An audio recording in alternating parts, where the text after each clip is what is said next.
This handsome fellow here, I'm affectionately calling Topsy. This is I think it's Fright Studios or Frightmare Studios. This is the Autopsy Mask that they make. And out of the most expensive items I purchased at the convention, this is at the top of the list. As you can see, it's very well detailed. Very cool mask, worth every penny. Goes down. Like the guy said that made it, or Fearscape Studios, I believe, that made this mask. But he said, all you do is throw on an old suit and you're good to go. And that's why I like this mask. Another cool feature about this mask, get in here, is the reason why it's called the Autopsy Mask is there's two flaps in the front where you can actually peel back and reveal the skull underneath and some of the brain. I thought that was really cool. And if you go around to the back here, you can see more brains. So I just thought it was really cool. And I like this mask too because it has synthetic hair punched into it. A great addition to my mask collection, and that I just couldn't leave the HMA room without picking up. And definitely worth the price that I paid for it. And I'm going to delve back into more of the usual segment of what I do here. I'm going to start off with HD DVDs, and I'm going to start off with some non-horror movies. Been on a superhero kick lately, and I'd never seen Kick-Ass. It was on sale a couple weeks ago, so I went ahead and picked it up, actually a few weeks ago.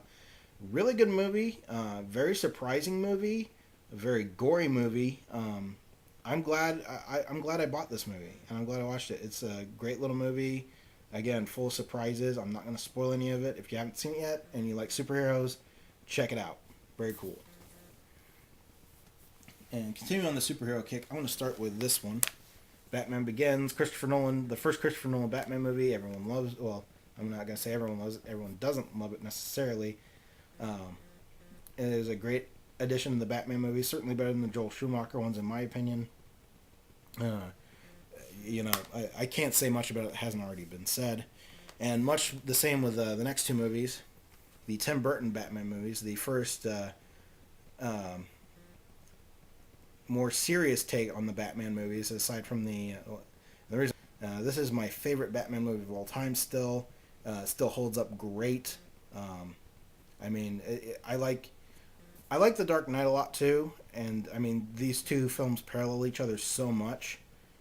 But this is still my favorite Batman of all time, and I still also really enjoy Batman Returns. It's darker, more atmospheric.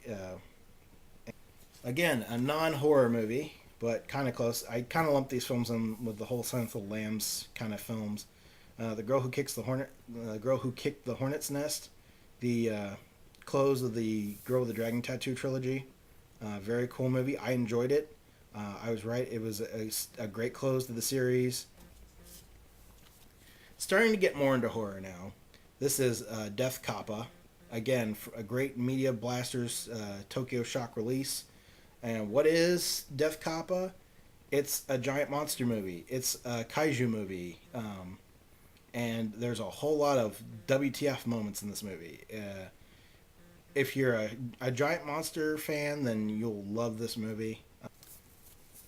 And on to Funimation's Sushi Typhoon label. I believe that's not true. I think this is the second. Yeah, I'm pretty sure this is the second Sushi Typhoon film that Funimation's released. Robo Geisha, and this movie is off the wall bonkers. Off the wall bonkers. Very cool movie. If you like crazy Japanese films and robots and giant monsters and just lots of what the hell are they doing moments in movies, you'll love this movie. Check it out. I highly recommend it, especially if you're an Asian film fanatic. I believe this was the first Sushi Typhoon movie that Funimation released, but before they were officially releasing movies under Sushi Typhoon, if that makes any sense. Frankenstein Girl versus Vampire Girl versus Frankenstein Girl. This movie is just as cool as it looks and sounds. Again, a lot of what the hell moments, but very cool. Good storyline, very unique storyline, I'm going to say. It's a classic monster mash of flesh golems versus vampires, and it's just, again, if you're an Asian film enthusiast, you'll love this film. Definitely check it out. And now we're getting into more of the horror stuff. Everyone knows about the movie Gremlins, just about. This is just a high def upgrade. Again, picture and sound, vast improvement over the original DVD. If you're a huge Gremlins fan and you have a Blu-ray player and you don't have this yet, I recommend it as an upgrade. I want to talk about something that I picked up. I think it was the day after Christmas or a couple days after Christmas. Resident Evil Afterlife, got at Walmart in this nice little tin. I look at the Resident Evil film franchise as a completely separate entity from the Resident Evil game franchise. I mean, sure, there's some obvious similarities and obvious characters translated over and whatnot, but I mean, if you look at them as separate entities, it's a lot easier to swallow the changes between the movie and the game. Again, I'm not going to recommend this to people that are diehard fans of the game because you will be disappointed. I don't know if I've talked about this one yet or not. Machete. This is a spinoff of the movie Grindhouse. It was the faux trailer that Robert Rodriguez had directed for Grindhouse. And this movie is just as off the wall as the trailer was. Definitely worth checking out. My only complaint about this movie, after watching the deleted scenes, I wish they would have had more of the stuff with the assassins in it and their backstory. I mean, I'm sure that was taken out for pacing reasons. In fact, that was most likely, I almost guarantee that's why they were taken out. The lead of the hitmen was played by Tom Savini, of course, which, again, I like Tom Savini as an actor as well as a makeup effects artist. I think he's a great actor, and I mean, it was awesome to see him in this movie playing the part of the lead hitman. Again, if you haven't seen this movie yet and you aren't easily offended, you can take things with a grain of salt. Definitely check it out. It's an awesome movie. A movie that I haven't seen until I purchased it is Maniac. To be honest, I haven't completely finished watching it yet. I've watched probably about a third of it. Maniac. It stars Joe Spinell as the Maniac. It was directed by William Lustig.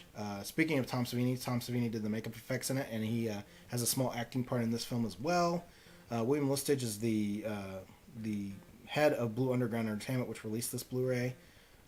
Picture and sound are awesome. Special features, there's a ton of them, including a documentary about Joe Spinell, and actually a very interesting person. Interesting to hear about his life and crazy things that went on in his life. Definitely a cool movie from what I've seen so far. If you haven't picked up this Blu-ray yet, I definitely recommend it. And probably the crown jewel of this high-def segment. I loved all the movies I've reviewed so far, but this really stood out to me. The Walking Dead from AMC, finally released on DVD and Blu-ray. This is the first season. There's a sticker on here that I took off saying that there's going to be a new season in fall of 2011. Really enjoyed the 6-episode series. Very good. It's definitely they try to be as real with it as possible, especially at the very beginning. There are a couple moments towards the end where they kind of get a little ridiculous and not as realistic with it, but I think it's in terms of what would actually happen if the zombie apocalypse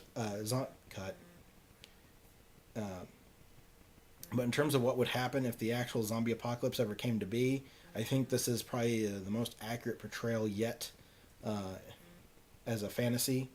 I think the Dawn of the Dead remake did a pretty good job of that too, but I think this kind of dips into Dawn of the Dead territory, both original and remake, as well as other zombie movies. There's little subtle homages to certain things here and there, but I really like... In fact, I touted this as a Romero zombie film with grapes of wrath, because there's an element of being uprooted from your home and where you're used to being, and kind of traveling around to survive, and having to make tough decisions along the way, as well as, the classic zombies munching on this, that, and everything they can get their hands on. And again, much like the Romero movies, the thing that makes this great is the social tension between the characters. You actually feel like like the characters are interacting with each other and like this is a real situation, which adds again to the authenticity and the realism of the series. I highly recommend this if you haven't seen it yet. Another thing that I haven't talked about that I got for Christmas is Shock Festival. This is a 3-disc set of trailers, horror movie trailers, and grindhouse trailers. There's a booklet inside. There's a poster inside, and on the 3-disc. So I went into this thinking that it was all horror movie grindhouse trailers, or with some other random grindhouse trailers spliced in. It's not entirely true. The first disc is all grindhouse trailers. That includes, skin flicks. That includes action adventure. That includes like blaxploitation films. Lots of different weird cult different weird grindhouse trailers on the first disc. The second disc is the one with the horror trailers, and again, a lot of great trailers both on disc 1 and disc 2. Great fun to watch. There's a little overlap between the other trailer discs that I had. I mean, there's always going to be some overlap with trailer disc, but this was a welcome addition to my collection. And I want to mention what the third disc is also. The third disc is filled with, I think, it says on the back here, over 300 radio spots for grindhouse movies from the 70s and the 80s, and they're all in MP3 format. So all you have to do is pop in the CD and hook up your iPod or MP3 player, and you can take these things on the go with you. You can even create a CD out of it if you want. But I thought that was very cool. They made it very easy to make the MP3s. The MP3s are fairly portable, and you can transmit, or you can change them over to several different formats and copy them off onto your local machine and stuff like that. So I thought that was really cool. And I think that third disc makes this thing worth the $20 price for it alone, along with the great great horror trailers and the great grindhouse trailers. If you see this, definitely pick it up. It's worth the money. And I'd mentioned Scream on a couple of occasions. I'm going to mention again. Scream 4 is going to be coming out April 15th, so here in a couple of weeks. And I said it again. I'll say it again. I'm a fan of the franchise. In fact, last weekend I bought the first Scream on DVD because I wanted to rewatch it. I bought it used, and a couple days later, or a day later, I went to the grocery store. I went to Meijer, and I found the Dimension 3 pack, which has all 3 of the Scream movies that have been released on home video so far. So you got Scream 1, Scream 2, and Scream 3. Then I found out that they're coming out on Blu-ray. I think if they didn't come out on Blu-ray this week, they're coming out next week. I might double dip and get Scream 1 on Blu-ray, but that's probably the only one. I mean, I love these movies, but Scream 2 and Scream 3 I'm happy with on regular DVD. That's all I have for this installment of Uberdemon's Movie Morgue. I want to apologize for the long delay again and say thanks to the fans. You keep watching them, I'll keep making them. I'll see you next time here on YouTube.